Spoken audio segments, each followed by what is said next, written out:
Olá, então vamos resolver a seguinte equação diferencial pelo método de série, procurando soluções em séries de potência, em torno do ponto x0 igual a zero.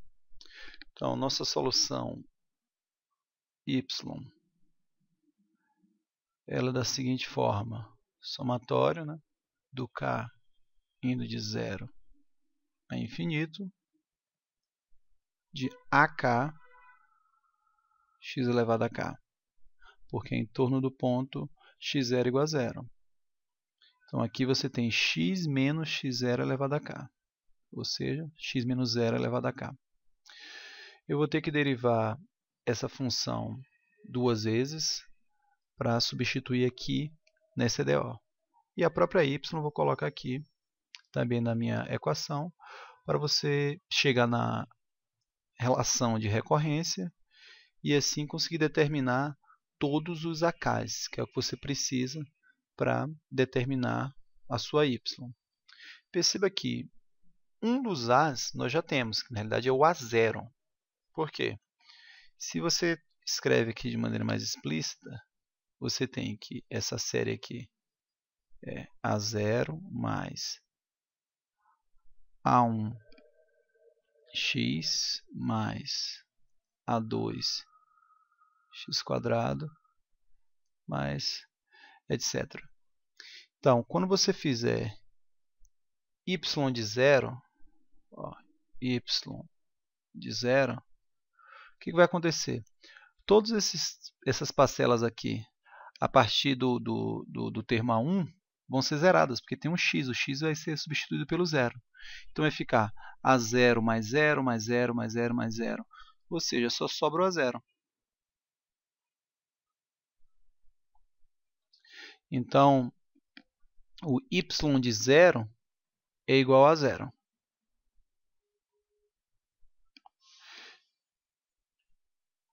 Agora, quem seria o meu termo A1? Então, vamos lá. Se você derivar pela primeira vez ali, seu y' vai ficar como? Vai ficar o somatório do k começando do 1. A partir de agora eu vou omitir o símbolo do infinito para facilitar aqui minha escrita. De A1, esse k vai descer, Então você tem k, ak, x elevado a k menos 1. Se você escrever essa série de maneira mais explícita, então vamos lá, com k igual a 1, você vai ter 1 vezes a1 vezes x elevado a 0, que dá 1, mais 2 vezes o seu a2 vezes x elevado a 2 menos 1, que é 1. E assim por diante. Mais, se o k for 3, você vai ter 3a3 x elevado ao quadrado, mais etc. Então, quando você fizer o y' de 0, todas essas parcelas aqui,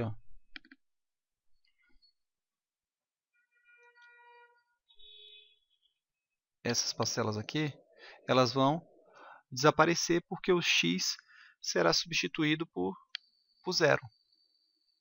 Então, vai sobrar somente o A1. Então, eu tenho que y de 0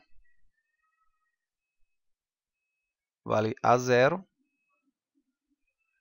E eu tenho que y' de 0 vale A1. Por que eu estou fazendo isso? Nós já sabemos que a equação de segunda ordem aqui, desse tipo, linear, e de segunda ordem, homogênea, ela vai ter, nesse caso aqui, um conjunto fundamental de soluções formado por duas funções linearmente independentes, ou seja, teremos duas funções, uma y1 e y2, cujo Wronskiano é diferente de zero. E aí, nós vamos já utilizar essas constantes A0 e A1 aqui para você poder visualizar essas duas funções, y1 e y2. Então, continuando. Vou ter que substituir o derivada segunda nessa equação. Então, eu preciso da derivada segunda. A derivada segunda vai ser y, duas linhas, que é igual ao somatório, o k começando agora do 2. Então, aquele k menos 1 vai descer, então você vai ter k menos 1, ak, x elevado a k menos 2. Eu derivei essa expressão, ou seja, a série da primeira derivada.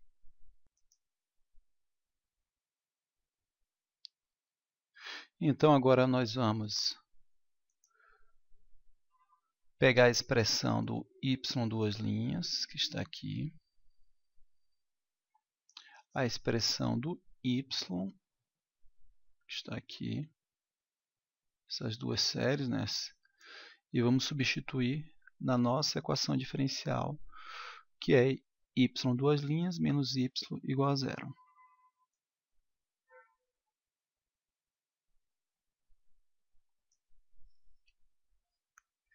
Então, nossa equação é y duas linhas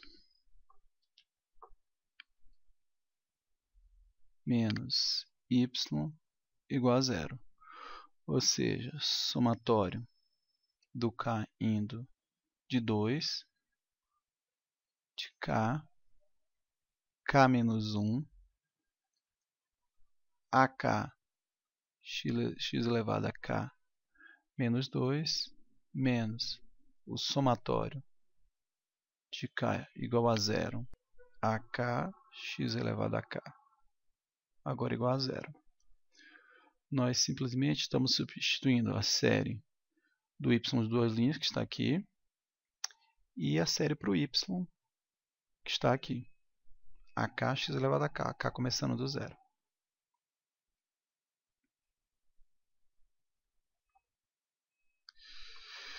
Eu não posso somar essas duas séries aqui de maneira imediata. Então, o que vai ser feito? Eu vou efetuar um deslocamento do somatório de maneira que esse k menos 2 torne-se um k. Então, eu vou ter que fazer uma permuta que o k vai ser trocado por k mais 2. Então, se o k foi trocado de k mais 2, ou seja, se você avançou 2 no índice do k, então aqui você vai retroceder 2. Então, o k vai começar no zero. Então, aqui vai ficar o somatório do k igual a zero. O k agora vai valer k mais 2, então ficou k mais 2. Aqui é k mais 1, mas trocando o k por k mais 2, vai ficar k mais 1. A, k mais 2, x elevado a k, porque o k foi trocado por k mais 2, menos o somatório do k começando no zero, de ak x elevado a k igual a zero. Agora, eu posso pegar essas duas séries aqui e transformar em apenas uma. Ambas começam aqui no k igual a zero, e a potência aqui do x é o k. Então, vai ficar assim, somatório do k indo igual a zero. E agora você tem k mais 2, k mais 1, ak mais 2, menos esse ak que está aqui,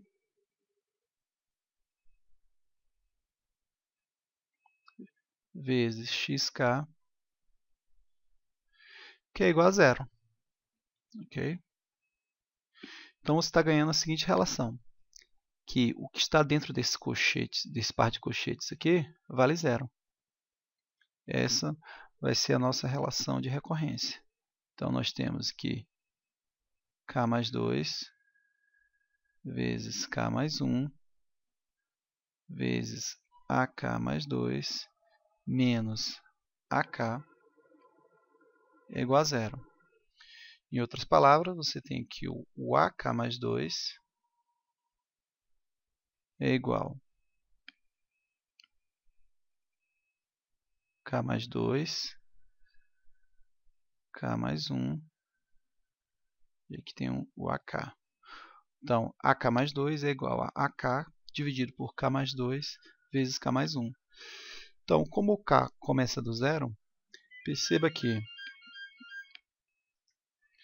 para você obter um termo, por exemplo, eu vou calcular o A2. Para você calcular o A2, é precisar do A0. Então, são 2 níveis atrás.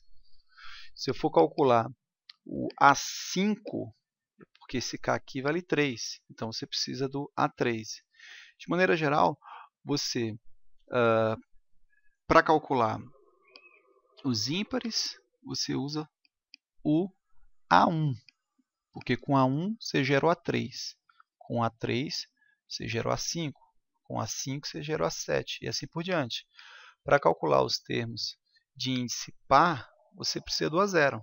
Então você tem aqui o A0 vai gerar o A2, o A2 vai gerar o A4 gera o A6 e assim por diante. Ok? Então vamos escrever alguns desses termos a partir dessa relação. Então, por exemplo, quando K vale 0, você tem aqui que A2 é igual ao quê? A 0, colocando 0 aqui e 0 aqui. Então, 2 vezes 1, 2. Então, você já sabe que o A2 vale a 0 sobre 2. Quando K vale 2,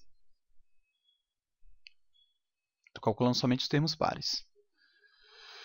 Então, você vai colocar o 2 aqui, então você vai gerar o A4. Então, com o A4 vai ser o quê? A2 dividido por, aqui 2 mais 2, 2 mais 1, então 4 vezes 3. Só que nós sabemos, por essa igualdade aqui, que o A2 vale a 0 sobre 2.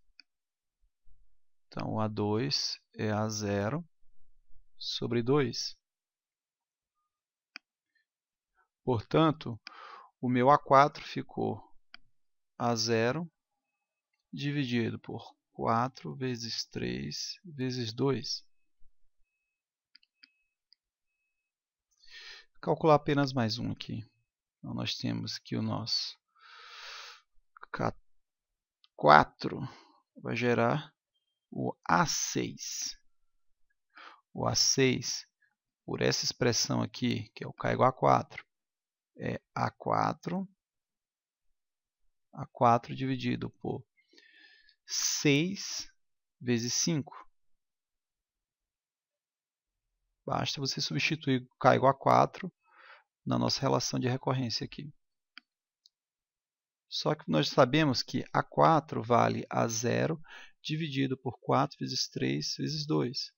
Então, vai ficar o seguinte, A0 dividido por 6 vezes 5 vezes 4 vezes 3 vezes 2. Os termos ímpares são gerados de maneira análoga. Por exemplo, quando K for igual a 1,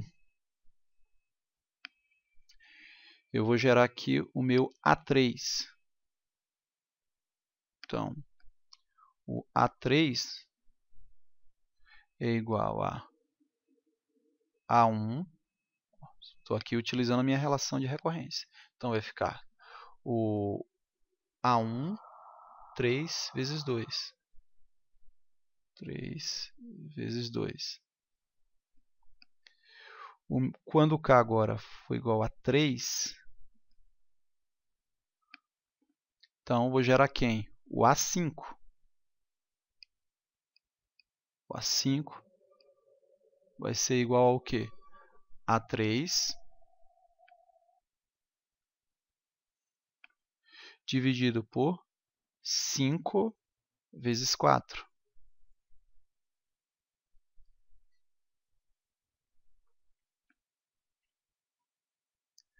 Só que nós sabemos que A3 é A1 dividido por 3 vezes 2. Então, A5 ficou A1 dividido por 5 vezes 4 vezes 3 vezes 2. Esse exercício, como ele é muito simples, nós conseguimos uma fórmula para o termo geral da série. Se você perceber, tanto para os termos pares, aqui, ó, quanto os termos ímpares, existe uma relação muito evidente. Por exemplo, se você pegar somente os termos pares, então, ou seja, o A2K, caindo de 0 a infinito aí nos inteiros, você vai ter o seguinte, olhe para a relação aqui do A6. Você sempre tem o A0 no numerador e no denominador você tem justamente o fatorial do índice. Então, você tem um 6 aqui, aqui apareceu o fatorial de 6. Então, a relação que nós estamos tendo na realidade é A0 dividido por 2K fatorial. Para os termos ímpares, ou seja, por o A2K mais 1, o que nós vamos ter é o seguinte, ó, pode perceber aqui no A5, você tem um A1 no numerador, e no denominador você tem o fatorial do índice. Então, no A5 apareceu 5 fatorial, no A3 aqui ó, apareceu 3 fatorial. Então, aqui você vai ter o fatorial de 2K mais 1. Nem sempre você consegue obter uma fórmula para o termo geral da sua série. Só nos exemplos mais simples.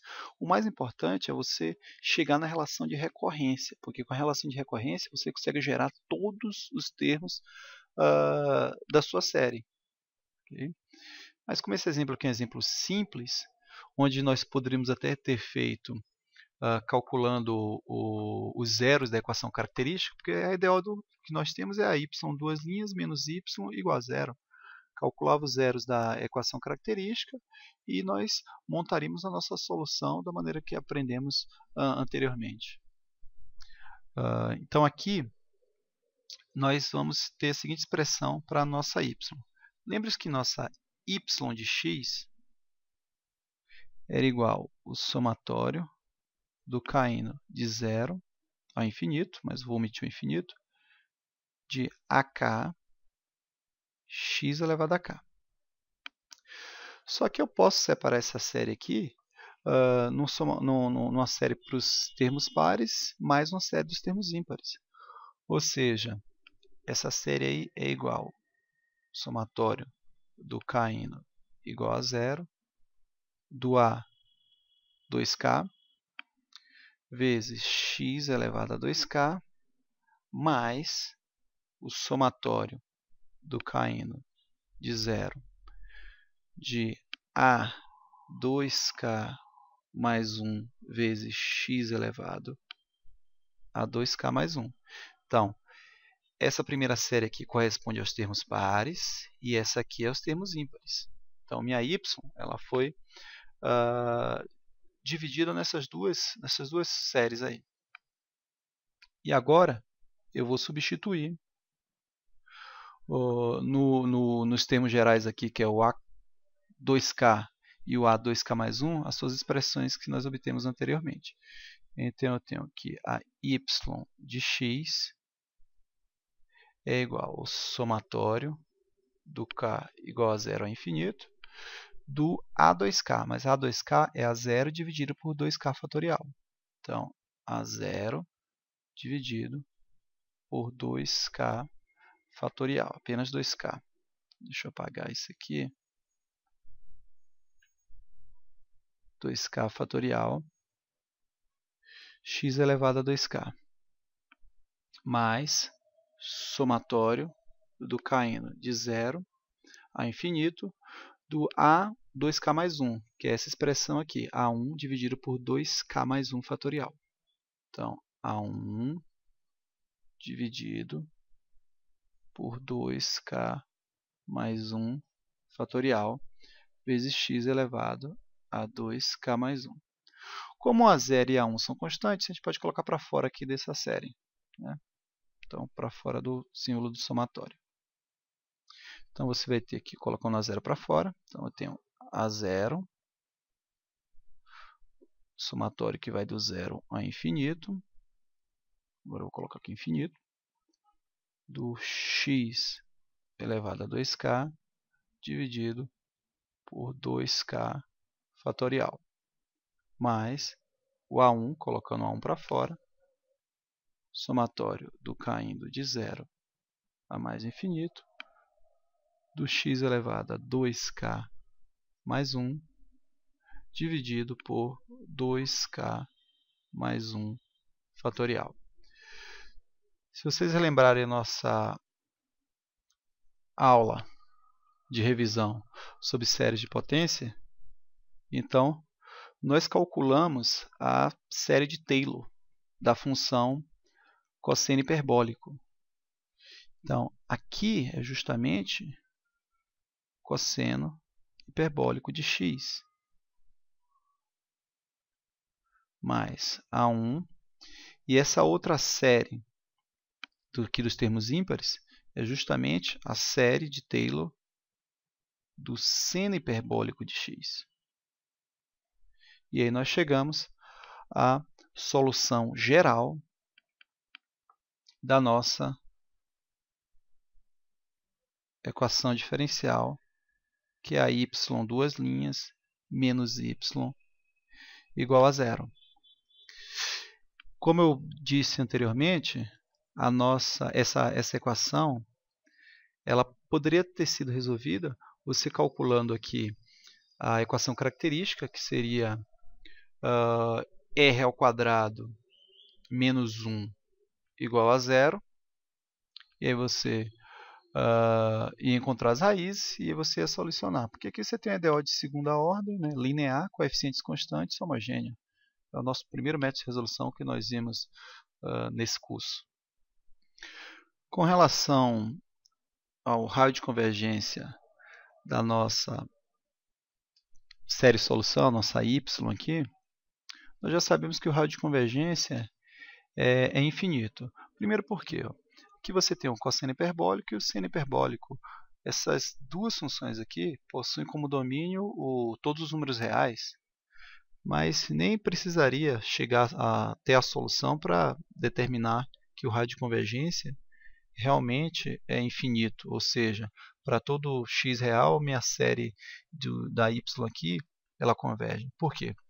O coeficiente da minha y duas linhas aqui, o p de x, é a função identicamente 1. O coeficiente aqui do y é a função identicamente igual a menos 1. Então, essa EDO aqui, ela não tem singularidades. Se você montar a divisão aqui, coeficiente 1, né, e o menos 1 sobre 1 dá 1. Então, são funções cujo raio de convergência é infinito. E o teorema que nós vimos garantia que o raio de convergência da série solução era pelo menos tão grande quanto o menor raio de convergência das funções coeficientes aqui do y, que nós vimos em sala de aula. Então, se tem raio de convergência infinito, cada um dos coeficientes e a função aqui não tem singularidades, então o raio de convergência da minha série solução aqui é infinito. De fato, tudo é EDO de coeficientes constantes aqui homogênea, tem solução, né, cujo domínio são todos os reais. Então, nossa y aqui tem um domínio todos os números reais. Só reafirmando que as funções cosseno hiperbólico e seno hiperbólico formam um conjunto fundamental de soluções para a nossa EDO, nós vamos calcular o Wronskiano dessas duas funções e verificar que dá um valor diferente de zero. E isso mostra que as funções cosseno hiperbólico e seno hiperbólico são LI. Okay? Então, nós temos aqui que o Wronskiano do meu cosseno hiperbólico com o seno hiperbólico, já sabemos que é o seguinte determinante. Então, aqui eu tenho o cosseno hiperbólico de x, aqui eu tenho o seno hiperbólico de x, aqui embaixo vou colocar a derivada do cosseno hiperbólico, que é o seno hiperbólico de x. Não é menos, hein? A derivada do cosseno é menos o seno, mas do cosseno hiperbólico é o seno hiperbólico. A derivada do seno hiperbólico é o cosseno hiperbólico. Então, esse determinante aqui vai dar o cosseno hiperbólico ao quadrado de x, né? Menos o seno hiperbólico ao quadrado de x. Essa relação ela dá 1. Tem que relembrar um pouquinho das propriedades das funções hiperbólicas. Então, nós estamos vendo que o Wronskiano do cosseno hiperbólico e seno hiperbólico vale 1. E 1 é diferente de 0. Logo, as funções cosseno hiperbólico e seno hiperbólico formam um conjunto fundamental de soluções para a nossa EDO.